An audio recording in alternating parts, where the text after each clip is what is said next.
topics and opinions expressed in the following show are solely those of the hosts and their guests and not those of W4CY Radio, its employees, or affiliates. We make no recommendations or endorsements for radio show programs, services, or products mentioned on air or on our web. No liability, explicit or implied, shall be extended to W4CY Radio or its employees or affiliates. Any questions or comments should be directed to those show hosts. Thank you for choosing W4CY Radio.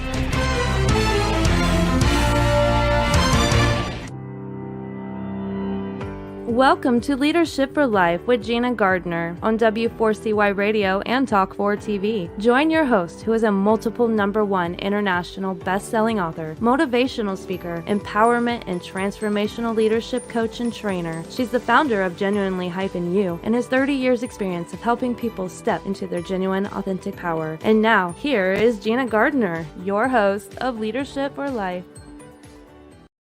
Hello there, and welcome to today's show. Today's show is all about love. But how do you know if you're in the right relationship? And why is it that so many people end up in a relationship which is anything but loving? After the break, I'm going to be joined by an expert, and her name is Sherry Gaba.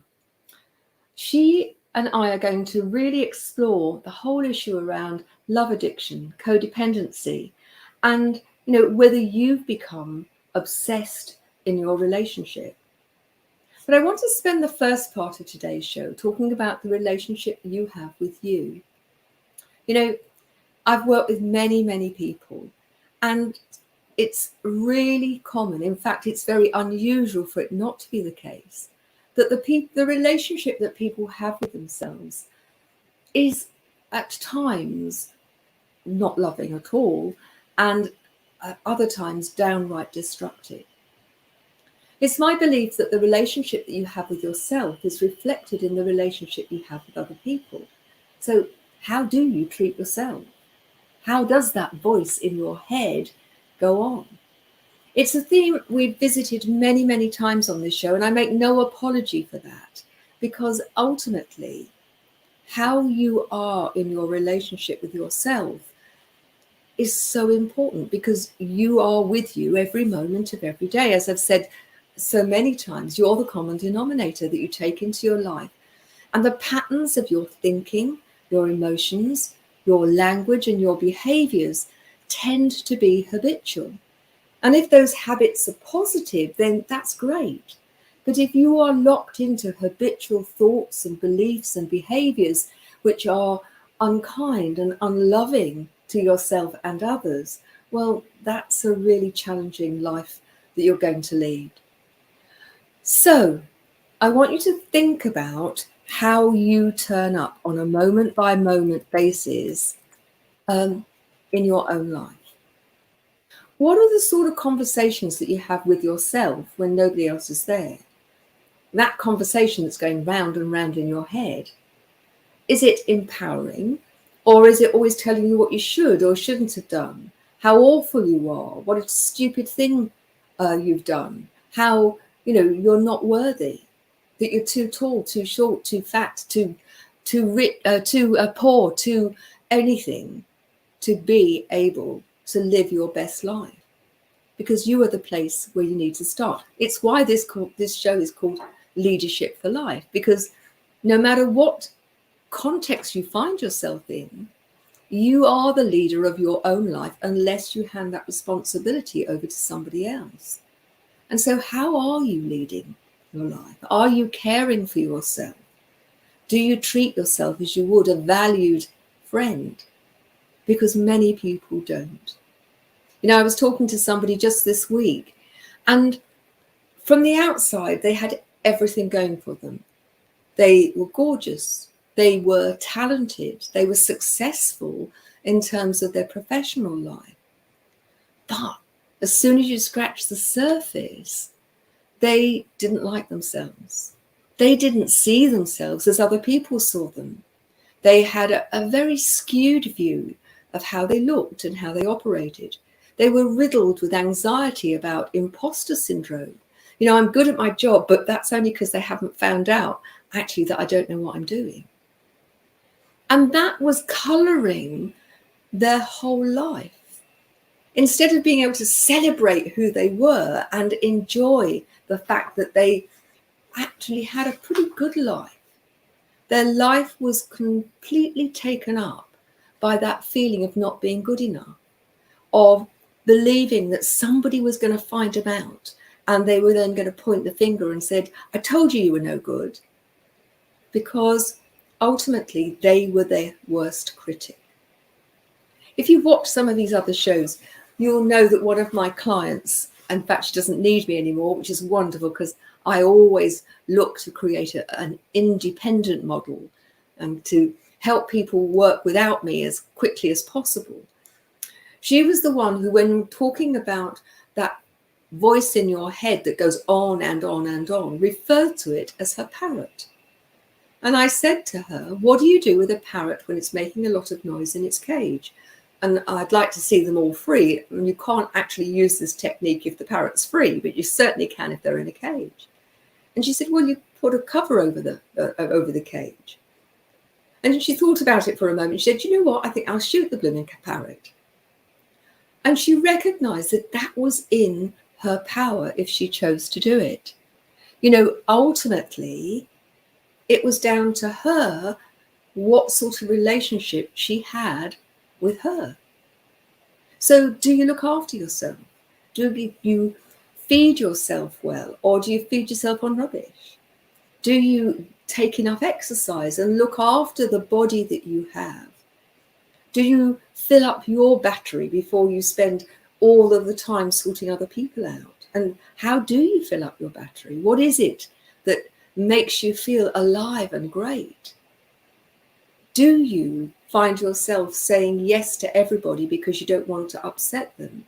Do you find yourself always handing over your responsibility of your happiness to other people and finding that actually that if your mood's dependent upon them and they're in a bad mood, that you are having a bad day? I was talking to Pam, who is my house angel. She's my cleaner, and she's become a good friend. And she's in a very challenging situation with her husband, who's going through a really difficult time. And when we first started talking about it, she said, I'm on pins all the time. How will he turn up when he walks through the door? And ultimately, I said to her, well, you know, you do have a choice. I understand it's tricky. I understand it's difficult. But ultimately, it's his mood. Let him keep his mood. And whilst you want to support him and be kind and loving to him, your being miserable because he's miserable does nothing to help him. In fact, the chances are that your responses to him will be less than loving and therefore make things worse. So think about the relationship you have with yourself. And in a few moments, we're going to be talking about the relationship you have with other people. And I want you to recognize how you turn up moment by moment is something which you have power over. And it may feel daunting and it may feel difficult and at times downright impossible. But the reality is that there is help out there. People like my guest, Sherry Gaba, who can help you if you are in a toxic relationship, who can help you stand up to what's going on. So we're going to go for a break. But before I do, I want to remind you about B1G1, Buy One, Give One. We're proud members of Buy One, Give One. And every time we have a guest, we invite them to choose one of our projects. But every time you comment or you ask a question, either in the live show or you email me with a comment from the recording, then we donate on your behalf. Normally, I ask you to put in whether you want it to be around food or education or health or the environment. But on this occasion, for every contribution and every time you share the program and it gets downloaded, we are going to donate through B1G1 to the relief aid in Yugoslavia. So please do share the program. Every 100 downloads, we will make a donation. We're going to go to a short break now, and when we come back, I am going to introduce Sherry Gaba, and I know we're going to have a great conversation. See you in a moment.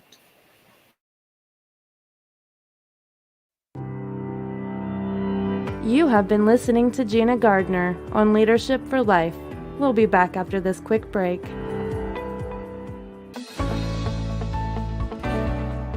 Want to get the best out of life personally and professionally? Are you ready to step into a life which excites and fulfills you? Well, the right place for you is Leadership for Life with Gina Gardner on W4CY Radio and Talk4 TV. We will share with you stories from inspiring people, a wide range of guest experts, and lots of practical strategies to help you get the very best out of your personal and professional life.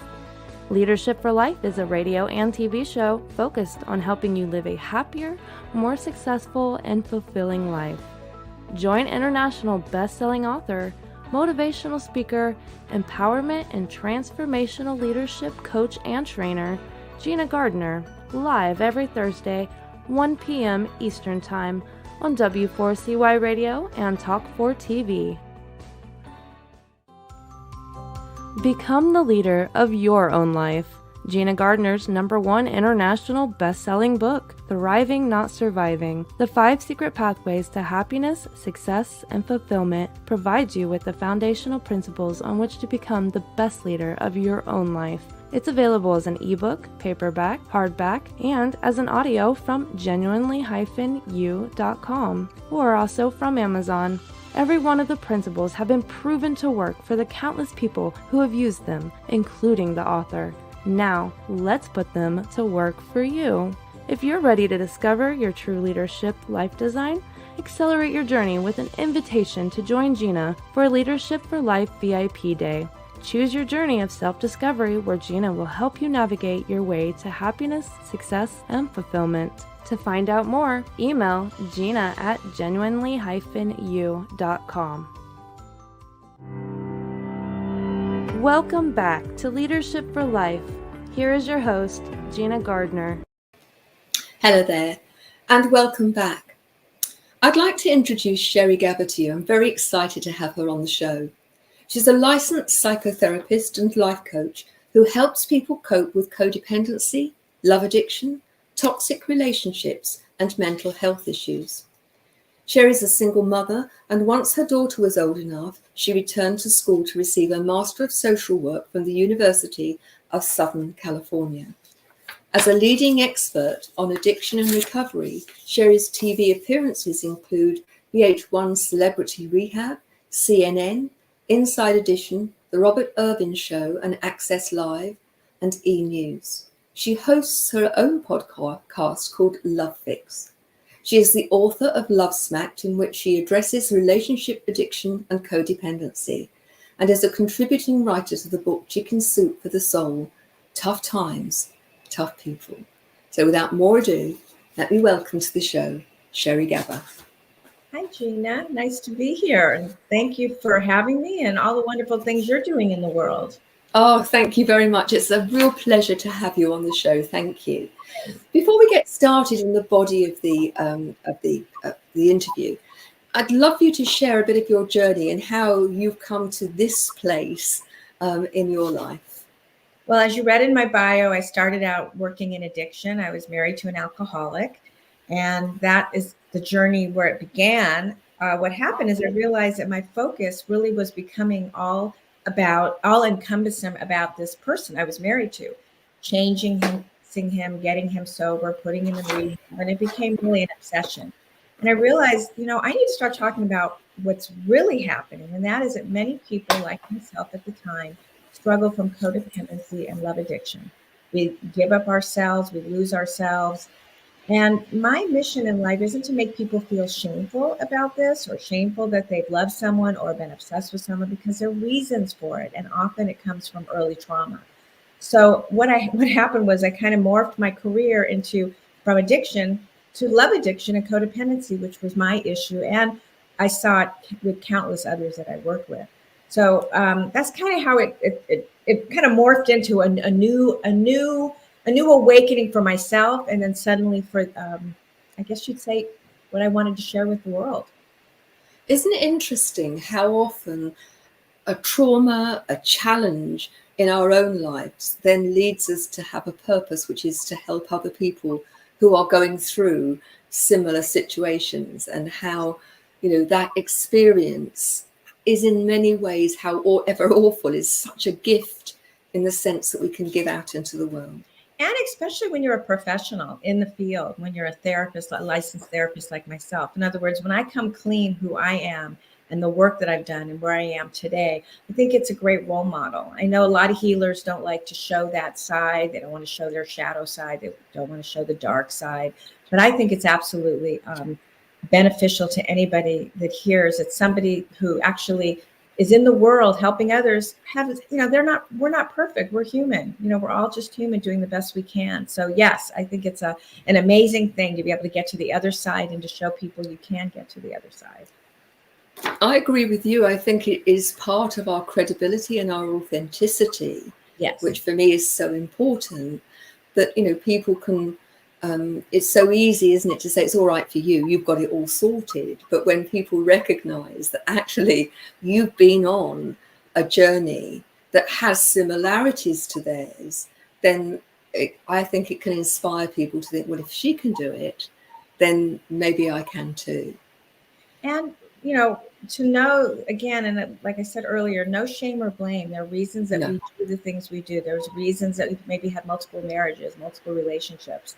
And often it is a history of some sort of trauma that we have not dealt with.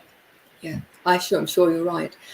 I'd like to explore with you, what's your definition of love addiction, and what are the signs and symptoms, so people who are watching or listening may not actually at the moment recognize that in themselves, but it would be useful for them to understand what you're talking about. Sure. So love addiction is a process addiction. Some call it a lifestyle addiction. You can call it a soft addiction. It's not a substance abuse. It's an actually mood altering activity. So some people might be addicted to food. They might be addicted to sex. They might be addicted to dating or gambling or internet or texting. In this case, you're addicted to love. You're addicted to romance. And it actually has the same mood altering activity that a drug would have. It also has the state of withdrawal. When you for years, I did work with addicts and alcoholics. I was married to an alcoholic. They'd always talk about chasing that first high. Well, for a love addict, they're constantly chasing that first love.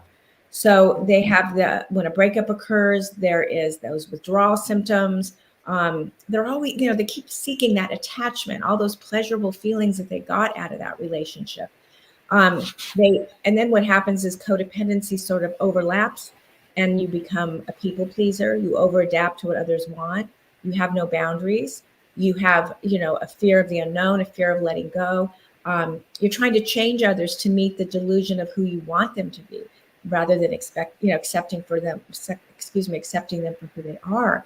And you need others to feel whole. You feel empty inside. Often addicts will say, I just feel so empty. Love addicts feel the same way. And that's why they settle for less. That's why they're more prone to be in toxic relationships. They're more prone to bump up against a narcissist. They fear abandonment. That was my issue. I had very early abandonment issues. And that is what my story was. But you could have all kinds of trauma, and we can get into that later, but you could have been neglected. You could have been abandoned. You could have had parents that were emotionally unavailable, physically unavailable, addicts and alcoholics themselves. And so then you find yourself attracted to what and that's really how it all begins. Yeah. Lots of people bandy words like toxic relationships around. And people, within any relationship, there are ups and downs, times when the relationship is rocky. But how would you define a toxic relationship rather than a relationship that's just simply going through, the natural order of ups and downs and people getting to accommodate to one another? Yeah, there's definitely specific things that define a toxic relationship. I do want to throw out the caveat that we could also be talking about narcissists, but there's so much noise around narcissism now that I don't want to say every toxic relationship you're with is with a narcissist, but you certainly can be with someone that has narcissistic traits. But a toxic relationship is one that is unhealthy. There's a lot of ruminating, a lot of obsessing, a lot of worrying about every detail that you're going to lose them. You notice all the subtle little changes in their texts. You're very fearful. What are they going to think? Again, that's another codependency trait. You make them the center of your universe. You walk on eggshells. Should I say this? Should I ask for that? What will happen if I tell them what happened at work today? Or what will happen if I tell them what happened with my friends? What are they going to think? And then you feel guilty about everything, because toxic individuals, a lot of times narcissists, blame you for everything. They're right, you're wrong. Their brain has the inability to see, oh, you have a point of view. So they blame you for everything. And then you, the love addict or codependent, feel constantly guilty for everything. There's a lot of fighting that goes on, a lot of ups and downs, a lot of drama, a lot of manipulating behaviors, controlling behaviors.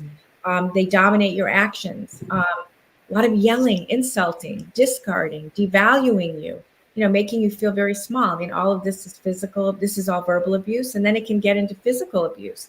A lot of disrespect, a lot of betrayal, a lot of dishonesty.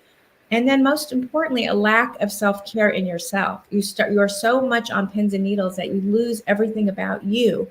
And you talked about that so beautifully in the beginning of your show today. We start with ourselves. And so if you're neglecting your care about how you look or how your physical health, your mental health, you most surely are probably in a toxic relationship. Thank you. I think that makes it very clear, because sometimes it's really tricky when you're in it, I think. Certainly from the people I've worked with, that they're so mired in the day-to-day managing of the situation that they don't see the wood for the trees, and they stop recognizing that actually what's going on is unacceptable, because right. They're so convinced that it is their fault. In abusive relationships, the one thing that is always a pet peeve of mine is that when someone will say, well, why didn't you just leave? But if you're with someone who's abusive or toxic, there's many aspects of that keep you stuck. And that's why I'm giving away the free ebook, which I think is in your banner, and they can figure out, am I in a toxic relationship? You can take the quiz, get the free ebook. Yeah. But it's very subtle, and it's very insidious. And there's a lot of what we know as cognitive dissonance, where their actions don't match what they say. And so you're always off kilter. And that off kilterness is what forms a trauma bond. And there you are, you're stuck in this abusive cycle. So anyone that be supportive, have compassion. How can you support their recovery? Do not blame or shame someone that's in a toxic relationship, and don't ask them, please, why haven't they left? Because there are reasons. They have become addicted to the peptides that go on in the relationship based on the ups and downs. I hope that makes sense. I think it does. I think there are two very old sayings that I think are really pertinent here.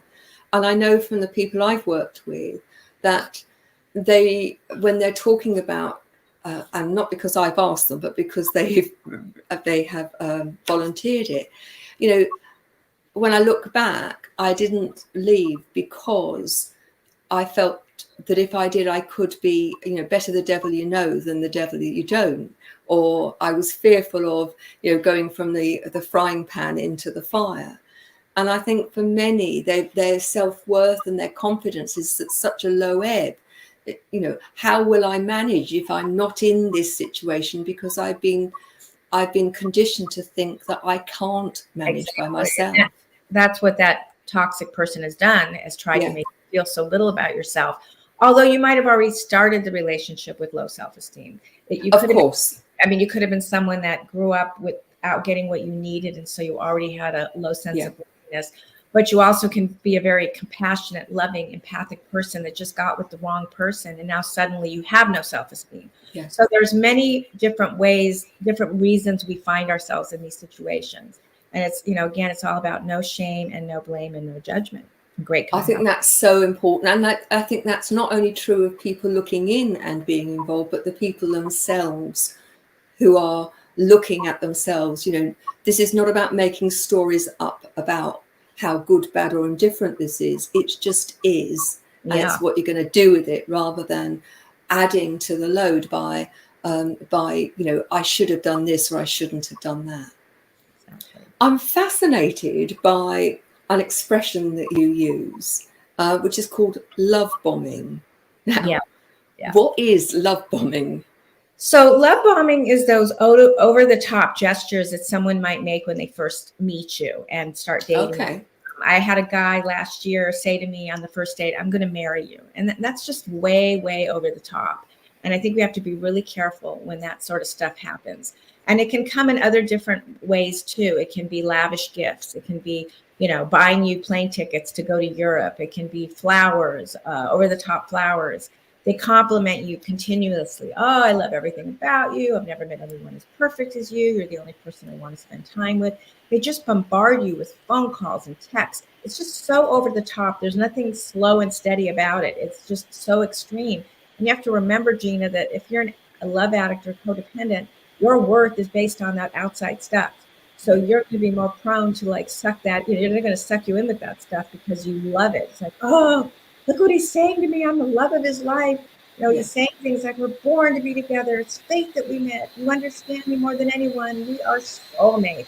And so if you're that love addict or codependent, you're going to want to hear that juicy stuff because it's going to make you feel so, so good. And then before you know it, you're in a relationship. So these are manipulative tactics that a toxic or narcissist person does to reel you in and get you into the relationship. But one thing you'll know for sure is if you try to set a boundary with someone who's a love bomber and they don't like it and they won't have it and they don't want to hear no, you know you're with someone who's toxic. They just not. That is like a telltale sign we got a problem here. That's really helpful. I know that in your book, Love Snapped, you talk about the difference between being in love and an unhealthy obsession. And I wonder if you'd share that with us. So, so basically an obsession is that is really the same as what we're talking about love addicts. So signs that you're obsessed would be you first meet someone and you fall in love instantly and you think about them constantly, you fantasize about a future, you overwhelm your partner with attention and you feel it's your responsibility to fix that partner. You just put them on such a pedestal. And you're not really being your authentic self with your partner because you're changing yourself to suit them. You're turning yourself into a pretzel just to be with that person. You're very hypervigilant and you overact to the slightest sign that he's no longer interested. And you feel empty and you feel a loss of unworthiness. You feel unworthy. Everything is based on this relationship.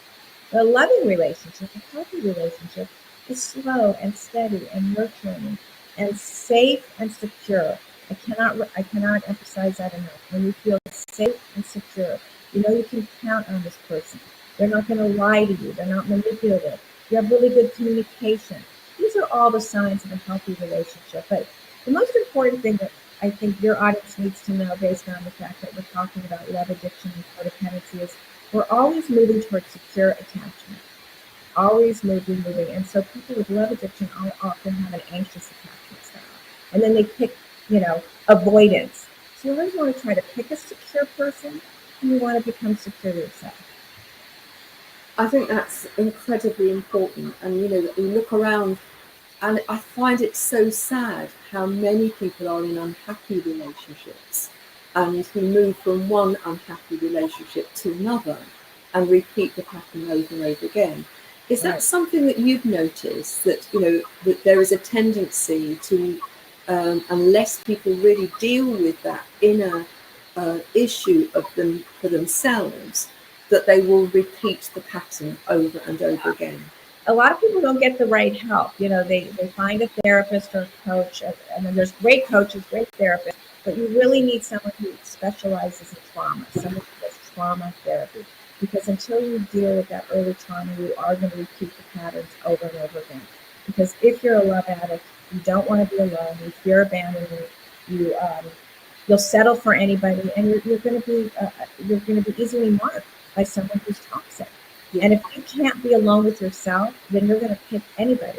It'll be a different name, a different face, and the same person.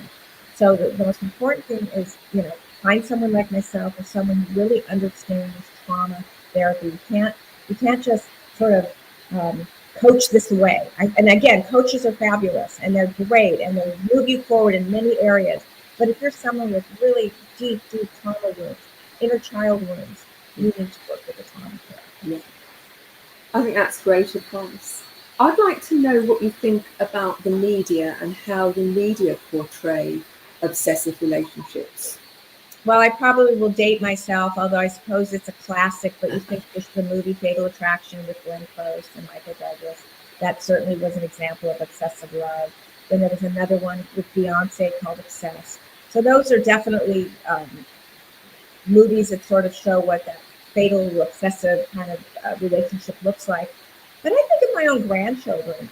I just took my granddaughter, who's almost 6, to a Disney play musical, and it's all about princesses. And here we are. She's got Pocahontas, and she's got Ariel. And when I grew up, and maybe when you grew up, it was, Cinderella and Snow White. Well, now there's like a host of princesses out there, and they're all saying the same thing. They're all buying into this fairy tale that someone is going to rescue you. And what I love about your title here, leadership, or is that we're going to find our own agency, our own leadership. We can't expect somebody else to lead us into our greatness. It has to come from ourselves. But unfortunately, the media is telling tales of fantasy princes and princesses and all that. It puts enormous pressure, doesn't it, on people that it's got to be like the fantasy. I can remember working with one client who said, I'm very tempted to sue Disney because the happy ever after, proved to be quite elusive. And I think you're right that children love to emulate the princesses. Yeah, but it's not real life. You're right. Yeah, definitely. Yeah, I love that. She wanted to sue Disney. That's really funny. Yeah, I mean, I think it goes in many directions. Like if you're not coupled up, somehow you're less than. Or if you're already in your late 30s and you haven't had a baby, you're less than. Like there's still all of these cultural things that, or if you're a working mom, you're less than. Listen, I was a single mother, and again, it's going a little bit off topic, but I was less than. I was less than by the mommies, stay-home mommies. I was a working mommy because I had to be. I was raising my daughter on my own. But those mommies that stayed home, somehow I was less than. So I want people really to have compassion. We don't know what another person is walking through. We don't know where they've been. I remember when I first became a single mother, I had a friend said to me, "Oh my God, if that happened to me, I don't know what I would do." And I'm like, what are you going to do? You're going to deal with it. You're going to deal with it, which is what I did. So, try not to buy into all of these stories that are out there, Yeah, I think that's such a powerful piece of advice. That we all get caught up in our own stories and in the stories of other people rather than, for me, compassion is such an important part of the work that I do with individuals and with leaders, being compassionate to oneself and to other people. And I think that will take you a long way. What I'd like to talk about now is some practical suggestions in terms of how do we overcome our addiction to a toxic relationship if indeed you have one. Well, I mean, first of all, I just want to say that being on this radio show, just listening to us talk about it is just a really great start. I mean, here you are listening to two people talk about their own stories and learning about what it is to be in a toxic relationship. So really just being here is just a fantastic start. But having that awareness, making friends with that side of you that got into these relationships, having that word again, compassion, and looking at every relationship that you get into as an opportunity to heal and grow and become more self-aware, not to shame yourself. And start focusing from the outside in, like we talked about in the beginning of the show. Every relationship is manifested into our lives as a mirror to actually mirror the relationship we have with ourselves. So if we're attracting toxic individuals, toxic relationships, or we continue to nurture those addictions to those types of people, then we have to first and foremost look at that toxic relationship we have with ourselves. So really look at the roots, look at your underlying trauma, look at that shadow side. Accept and welcome the process. It's a constant work in progress of uncovering and resolving those childhood traumas, building connections with your healthy self, the highest version of yourself, your spiritual self, your emotional self. I mean, I know this all sounds like stuff people hear all the time, but it really is true. You really have to start with yourself. So reconditioning ourselves and becoming addicted to our healthy selves instead of our toxic self.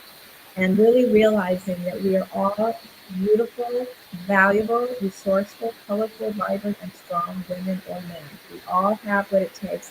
We just have to unearth it. And if we're having trouble and we're stuck, find a great person to work with that works in trauma, or find a really great support group with other like-minded people, which I also have a program I can talk about later if you want, where we support each other, we lift each other up. We know where each other have been. When I was a single mother, I joined a single parent group. When I was married to an alcoholic and needed support, I joined Al-Anon. If you're in a toxic relationship, if you're a love addict, find other people that get you and join a support group. That's really helpful advice. We're coming towards the end of our time together. And so in the last few minutes that we have, how can talk to us about some of your programs and how people can get hold of you? Thank you, Gina. Thank you for giving me this platform to do that. Well, the first thing is in the banner, get your free ebook, Narcissistic Partners of Excessive Love, and take the quiz to see if you are a love addict or with a narcissist.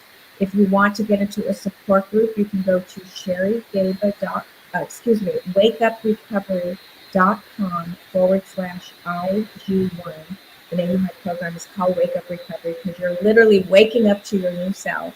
So it's wakeuprecovery.com/IG1. And the one is that you will get into this program for $1 trial, and then it's a $27 fee every month thereafter. So your listeners are getting a special deal.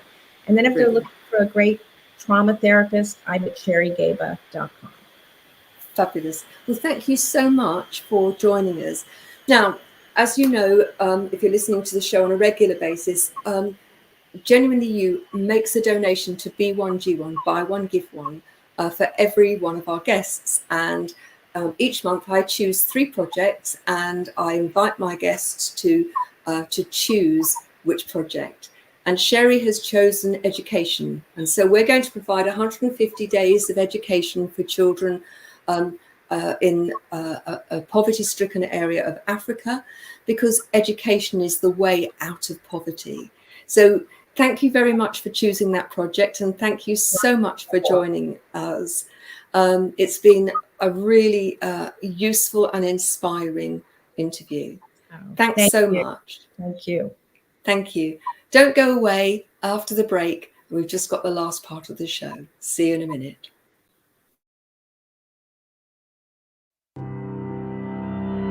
You have been listening to Gina Gardner on Leadership for Life. We'll be back after this quick break.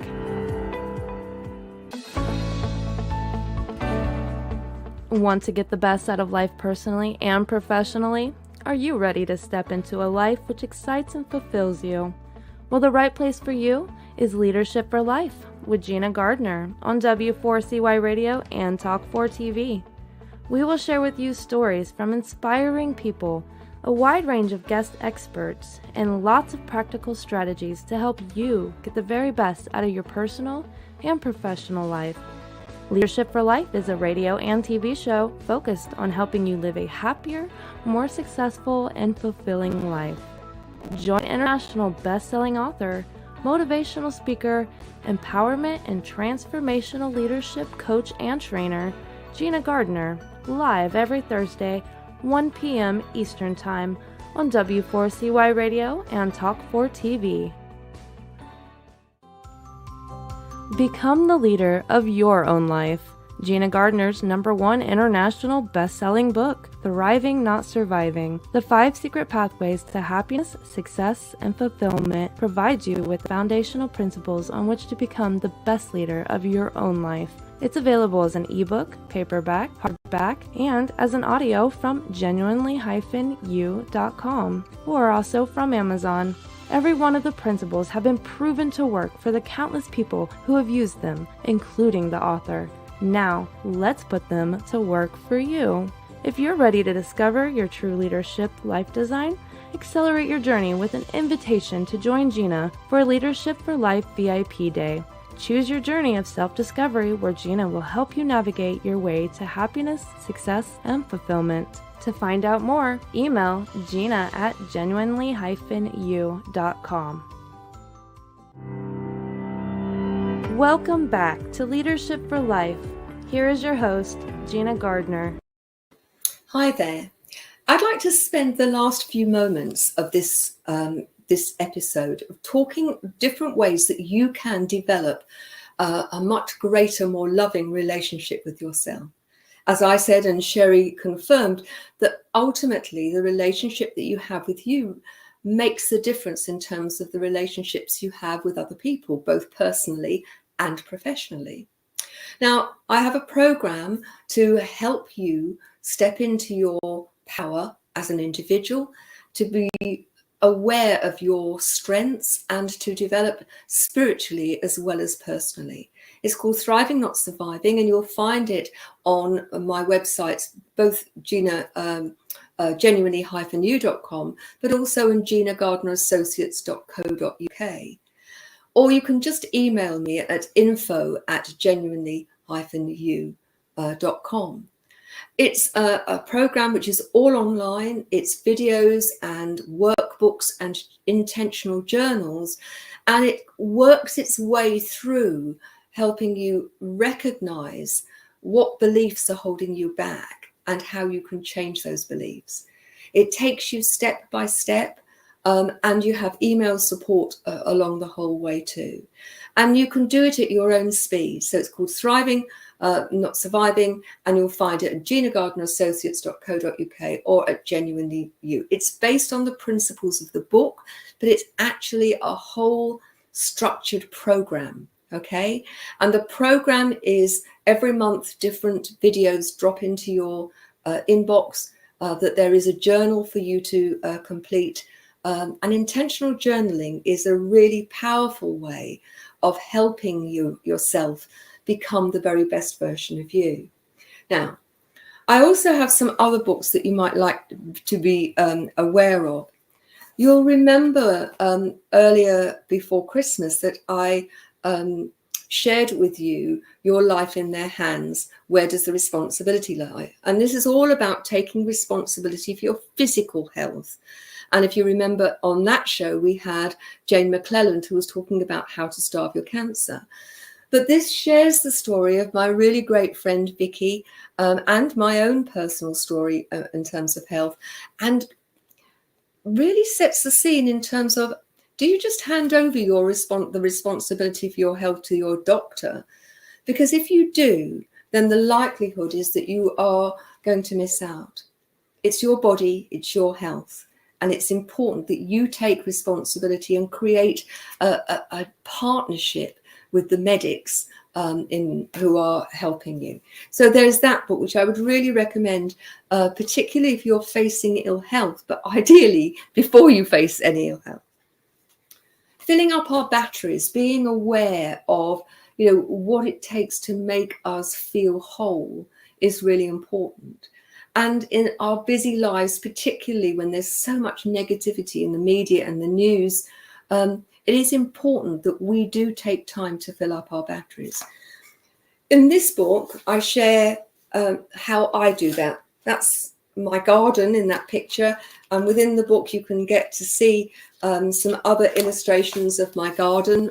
There's my very naughty cat called Leo, who's asleep on my bed at the moment. But it shares with you how I choose to fill up my batteries. And it's an intentional journal designed to help you do the same. And I would urge you that you start doing intentional journaling. It's a great way of helping yourself. So you'll find those books on Amazon.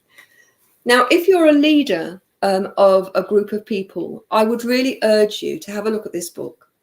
It's time to become a beacon of light and hope, because there's so much aggression and division around the world. And if you are a leader, it is so important that you set an example and you create the opportunity for people to feel that there is hope moving forward. And again, it's an intentional journal, but it's based on how you as a leader can show up in a way that facilitates hope, not blind optimism, but a real sense that there is a future for us all within your business, within your family. And the intentional journal shares each day an excerpt of a quote from a leader from history, in a whole range of different ways, who have used their words to engender hope in others. So just one example picked at random. You're not here merely to make a living. You're here in order to enable the world to live more amply, with greater vision, with a finer spirit of hope and achievement. You are here to enrich the world, and you impoverish yourself if you forget the errand. And that's a quote from Woodrow Wilson. So, what's your long-term vision for your life, and how are you engendering hope? Whatever's going on, please be the leader of your own life.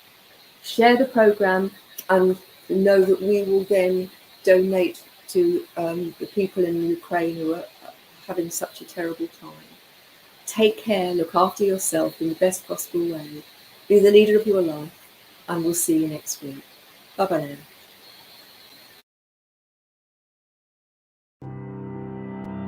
You have been listening to The Leadership for Life with your host, Gina Gardner. Make sure you tune in to W4CY Radio and Talk 4 TV next Thursday and every Thursday at 1 p.m. Eastern Time for more Leadership for Life. If you missed any part of this episode or just want to hear or see it again, you can find the archive of the TV show on Talk 4 TV's YouTube channel and the podcast of The Leadership for Life on iHeartRadio, Pandora, Spotify, Amazon Music, and wherever you listen to your podcast.